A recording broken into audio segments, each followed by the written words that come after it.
જૂનાગઢ શહેર ભારતીય જનતા પાર્ટી દ્વારા તિરંગા યાત્રાનું આયોજન। શહીદ સ્મારક તળાવ દરવાજા ખાતેથી શરૂ થઈ યાત્રા શહીદ સ્મારકથી આઝાદ ચોક, રાણાવાવ ચોક, કાળવા ચોકથી સરદાર ચોક ખાતે આવી પૂર્ણ થઈ।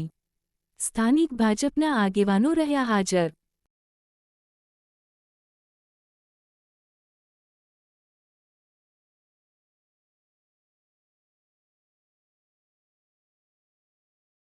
આજ રોજ જૂનાગઢ દ્વારા જે થોડા દિવસો પહેલાં પહેલગામમાં આતંકી હુમલો થયો, તેમાં નિર્દોષ નિર્મમ હત્યા કરવામાં આવી, તેના સંદર્ભમાં ભારતીય સેના દ્વારા ઓપરેશન સિંદૂર દ્વારા જે કાર્યવાહી કરવામાં આવી અને એનું સન્માન અને તિરંગાનું મા ભારતીનું સન્માન અને તિરંગાનું ગૌરવ વધારવા માટે જૂનાગઢમાં આજે તિરંગા યાત્રા નીકળવામાં આવી છે।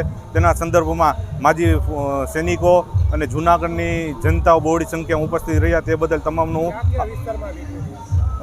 શહીદ પાર્કથી લઈ અને કાળવા ચોક લગી તે બદલ હું બધાનો ખૂબ ખૂબ આભાર માનું છું।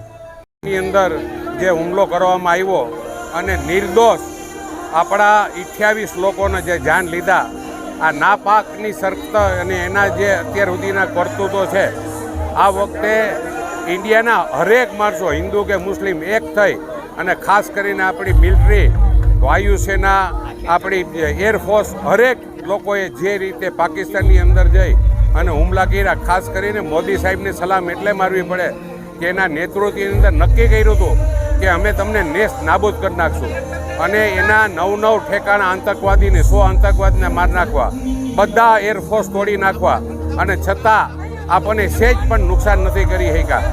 આજે એની હાલત એવી છે કે ઓલા તમને કહી દઉં ને કે ક્યાંય મોઢું બતાવવાનું લાયક નથી, આખું પણ આપણી હારે છે। બધા લોકોએ એમ કીધું કે આજે બરાબર છે, હજી પણ આતંકવાદીઓનો ટોટલ સફાઈઓ કરવાનો બાકી છે અને મોદી સાહેબના વાત મગજમાં છે। આપણી લશ્કરની ત્રણેય પાકો અત્યારે પણ જે રીતે એક્શન મૂડમાં છે ને એ જબરજસ્ત રીતે છે। ફરીને આજે જે ત્રિરંગા યાત્રા નીકળી અને અત્યારે નીકળવાની આખા દેશની અંદર ત્રિરંગા, અને આ તો આપણો ત્રિરંગો છે ને એ આપણું આન બાન ને શાન છે। ખરેખર કાયમ માટે આને પ્રેમ કરવો છે અને આપણે લોકો અત્યારે જે આરામ અને નીંદર અને ઘરમાં બેસીને કરી શકીએ ને, એ માત્ર લશ્કરના લોકો બધી બાજુ આપણી બોર્ડર સાચવીને બેઠા છે। એ બધાને હું એક સેલ્યુટ મારું છું અને ફરીને કહું છું કે પાકિસ્તાનની હજી પણ ખરાબ હાલત થવાની, કારણ કે આતંકવાદીનો અડ્ડો છે। આખા વિશ્વમાં આતંકવાદ જે ઊભો કરે છે, હરેક જગ્યાએ જે એક માણસોને જે હેરાનગતિ છે અને નિર્દોષ લોકોના જાન લેવાય, હવે એનો વારો છે। હજી POK પણ આપણે કબજે કરવાનું અને મોદી સાહેબ કરીને જ રહે।